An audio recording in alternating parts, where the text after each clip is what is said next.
Salut à tous, on se retrouve aujourd'hui dans mon garage pour une nouvelle vidéo et on va voir ensemble comment se reprendre en main en 2021. Let's go, c'est parti!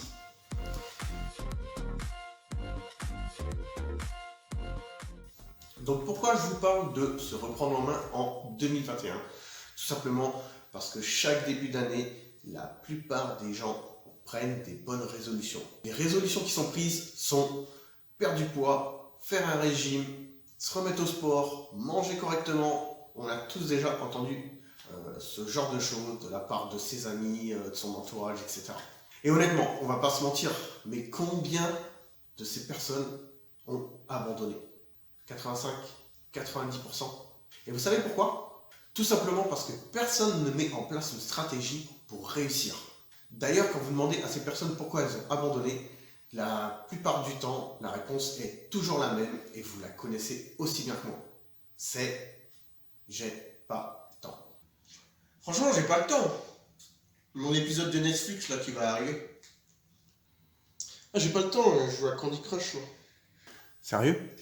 La plupart du temps, c'est pas la vérité quand même. On sait tous, c'est des putains d'excuses. Vraiment. Donc vu qu'en 2020, moi-même, j'ai pas pris le temps de m'organiser pour être au top physiquement, car j'avais d'autres priorités, qui étaient d'obtenir mes examens et de créer mon entreprise. D'ailleurs, j'avais fait une vidéo sur le sujet, donc si ça vous intéresse d'aller la voir, vous cliquez sur le lien qui apparaît en haut à droite de votre écran. Et du coup, cette année, je vais vous faire voir comment je vais faire pour me remettre en forme, car là, franchement, je suis vraiment pourri, et je vais vous faire voir ça tout de suite en photo. On peut clairement voir qu'entre les deux photos, il y a une énorme différence. Maintenant que vous avez vu l'étendue des dégâts, on va voir ensemble comment je vais faire pour relancer la machine. Et si vous aussi vous avez envie de vous reprendre en main, n'hésitez pas à suivre tous ces conseils et à les adapter à votre situation. Quelles que soient les résolutions que vous avez décidé de prendre, pour les concrétiser, il va falloir mettre des stratégies en place. Vous savez très bien qu'on ne part pas à la guerre avec sa bite et son couteau. Sinon vous êtes certain que vous allez foncer droit dans le mur et c'est l'échec assuré.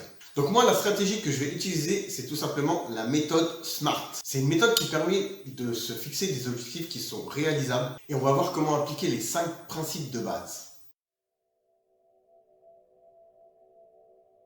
Le premier point qu'il va falloir mettre en place, c'est la spécificité de l'objectif. Il faut qu'il soit simple à réaliser, car si c'est trop compliqué, vous allez en avoir marre et du coup vous allez abandonner.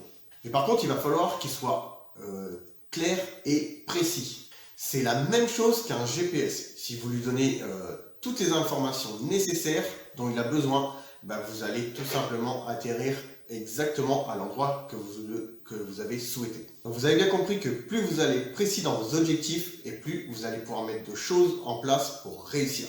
J'en profite en même temps pour vous donner mon objectif, comme ça vous pourrez suivre aussi mon évolution. Donc moi j'ai décidé de retrouver mon poids de forme qui est de 83 kg.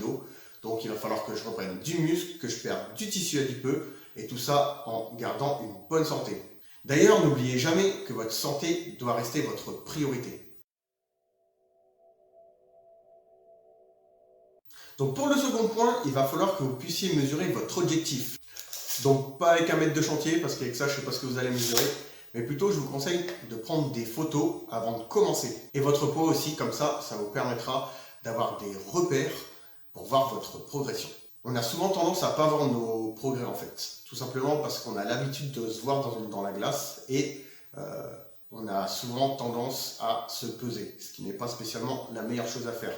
Par contre, de faire des photos mois par mois, ça permet vraiment de superposer les photos et de pouvoir vraiment faire un comparatif. D'ailleurs, c'est le moyen que je vais utiliser pour vous faire voir mon évolution mois par mois. Le troisième point, c'est sûrement celui qui est le plus complexe à mettre en place. Tout simplement parce qu'il va falloir qu'il soit approprié et ambitieux par rapport à votre objectif. Il faut absolument que vous adaptez tout à votre style de vie, à vos horaires de travail. Il va falloir aussi mettre des choses en place pour que tout s'accorde. Il ne faut pas croire qu'en claquant des doigts, vous allez tout mettre en place directement. Ça ne se fait pas comme ça. Il va falloir un petit peu de temps, il va falloir aussi des efforts et parfois aussi certaines concessions. Mais comme on dit, on n'a rien sans rien. Et vous savez très bien qu'il faut toujours faire un minimum d'efforts au moins pour réussir. Pour ce qui est de l'ambition, ça va être à vous de vous créer des petits challenges. Tout simplement en mettant en place des choses, en se mettant des petits défis, Comme par exemple un exemple, aller courir 3 km en un laps de temps, c'est simplement un exemple, vous pouvez en faire des milliers. C'est à vous de choisir, à vous de mettre tout en place, comme j'ai dit, par rapport à votre style de vie. Il faut que vous trouviez des choses qui vous donnent envie de vous surpasser et qui créent en vous toujours plus de motivation. Donc pour moi, l'objectif est complètement approprié à mon style de vie. Même si à l'heure actuelle, les salles de sport sont fermées. Dans mon garage, comme vous pouvez voir derrière moi, j'ai tout pour faire de la muscu ou des entraînements. Donc j'ai zéro excuse. Et pour vous, c'est exactement pareil. Pas parce que les salles sont fermées que vous pouvez rien faire. Même si vous n'avez pas ce genre de matériel chez vous, vous n'avez pas besoin de ça pour faire quelque chose. Vous avez des jambes, vous avez des bras. Comme tout le monde, pour s'entretenir, je vous garantis que c'est largement suffisant. D'ailleurs, n'hésitez pas à vous abonner si vous désirez voir comment s'entraîner sans matériel dans les prochaines vidéos.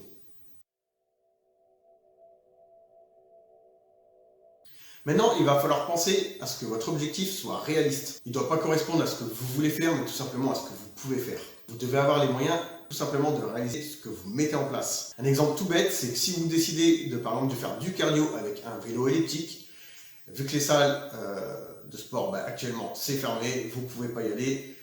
Si vous n'en avez pas un chez vous, je ne vois pas comment vous allez pouvoir réaliser ça. Par contre, utiliser ses jambes et faire 30 minutes de marche, c'est tout aussi bien. Et ça ne coûte rien du tout. Pour ce 5e point, il va tout simplement falloir fixer une date limite pour atteindre l'objectif. Si vous ne fixez pas une date butoir, vous allez tout simplement à chaque fois repousser et vous n'allez pas faire les efforts nécessaires pour atteindre votre but. Dans tous les cas, moi je me suis fixé jusqu'au mois de juillet pour atteindre mes objectifs. Donc comme je l'ai dit, vous verrez à chaque fois, mois par mois, les photos de mon évolution, de ma progression. Et vous pourrez voir tout simplement qu'avec quelques efforts, on arrive exactement à ce qu'on veut. Et voilà, je vous ai donné toutes les cartes pour que vous puissiez vous fixer un objectif réalisable. Maintenant, ça va être à vous d'en définir un et d'appliquer la méthode point par point. Dans une prochaine vidéo, je vous expliquerai comment je m'organise aussi pour mes repas. Et là encore, vous pourrez récupérer quelques astuces et les adapter à votre situation. Si tout ça vous intéresse et que vous voulez voir mon évolution mois par mois, n'hésitez pas à vous abonner, à liker, à partager. Comme je dis à chaque fois, ça fait toujours plaisir. Et si vous désirez avoir un coaching personnalisé, vous pouvez toujours me contacter et prendre un rendez-vous. Et tous les liens, vous les retrouverez dans la description. Même si à l'heure actuelle, les salles de sport ne sont pas ouvertes et que le moral, franchement, il n'est pas au plus haut pour tout le monde avec tout ce qui se passe. Surtout, ne vous laissez pas abattre. Essayez de rester optimiste, même si je sais que c'est franchement pas facile. Dans tous les cas, je vous souhaite à tous une bonne et heureuse année et je vous dis à la prochaine pour une autre vidéo. Ciao, ciao.